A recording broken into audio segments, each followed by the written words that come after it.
You take can care get of something. I said, you go to the store. I said, you go to Hidden Souls and you get What something. happened to you taking care of me? I am taking care of you. I'm buying some That's shoes not and a taking purse. care of me if you're not taking care of my Bro, family. what are you doing, bro? Don't ring it up on my tab, bro. Don't ring it up on my tab. First of all, bro. don't talk to the man like that. Tab. No, I'm saying, like, Don't worry about him. He's I'm acting dead like a serious. broke. Like, no, for real, like. Just keep bringing it up. You really Don't gonna do ring it this up my in front tab. of Yeah, people? I'm doing this in front Are of y'all people. I getting didn't me tell from you. that? What are we doing? No, bro, this is what we doing, bro. I'm not buying her Are you friends, her seriously mama, doing this in public? 18 cousins, In public? Are nobody, you nothing, serious? bro. I'm buying her something. Are you size serious? 7 In for public? you. You wear a 7. You don't wear no 6.5. You don't wear no 8. You wear a size 7. So what I hear is you're being a broke. One purse. What I hear is you're being a broke. Mind doing me a favor, this is Hidden Soul. You was flying all this money and like you had all this money. Anybody hear that, bro? You was What? flying like you had all this money. Bro, look at this shit, bro. She expect me. Wow. Y'all look at this shit, bro. She expect me to buy Yeah. her friends, her mama, shoes, and I told her to get her a size 7. Yeah. Get you some shoes. Get me I didn't tell and you my all this. homegirls. All right, cool. Check it out. Pick a color. This is kind of weird. You don't date someone and at the first dates he tells you that he has baggage. Usually they lay it down easily, like in the 3rd month or the 4th month that she tells you that she has a child or something. But this one asks that you spend for her kids and her family. I mean, why do I have to pay for all that baggage? That's unreasonable.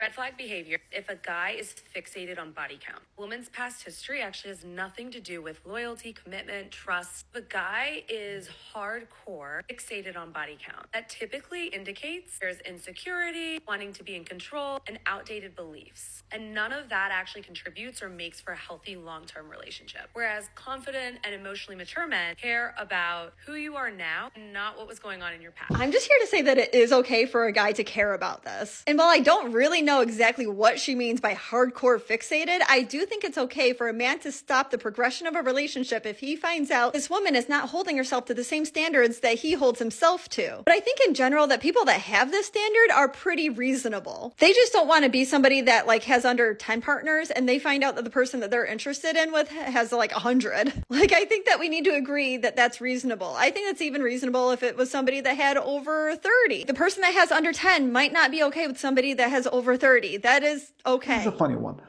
We can compare it to video games. I mean, when you were a child, when you get a new game, you appreciate that game. When you get a new game, you appreciate it, you give it value. But nowadays, you have like a ton of video games and you don't care about any of them.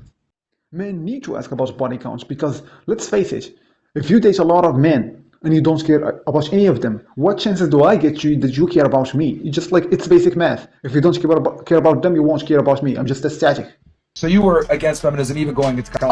Always. I always was like, I've always been a woman. My life's only been easier as a woman. I don't understand what all these women are crying and bitching about. And to your point about the women not really getting a legacy, I would say that women need to understand that you don't need a legacy like a man. Your legacy is your family and your family that you raise and your children. That's the legacy that women need to understand is important. You don't need to have a legacy like a man. Women need to stop trying to become men because they can't become men and they're only going to fail at it. And when they try to become men, they become OnlyFans whores, sell their bodies online, and guess what? One day you're gonna get old, you're gonna get wrinkly, you're gonna become like an old miserable hag like Chelsea Handler and be childless, husbandless. You eventually will want a husband. You will. And one day you're not gonna be able to have kids and you're gonna wish that maybe I didn't spend my whole life trying to be a boss babe and maybe I should have just, done what society tells me not to do and got married and actually found a man. Like, serve your daddy husband and not your corporate boss. And that's how you'll be happy. That's your legacy.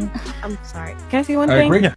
The biggest scam ever is to convince a woman to leave her home, to leave comfort, to leave peace and ease and love with her children and go looking for a job. I mean, that's the perfect scam. Or you take me on a first date. This is 5-star restaurant. I mean, 5 stars, like. No, but listen, they cook the food right in front of you. You get to pick like what you want on it and everything. What kind of food is that? Subway? Bruh. No, I mean, like, yes. Yeah. Who are you? But he is him! Broke boys and men with no direction. I mean, what's yours? What's your direction? Just to look for everyone. Just to look for every rich person and just take his money. That's your job. To sleep with anybody who has money. I mean, where's direction in that?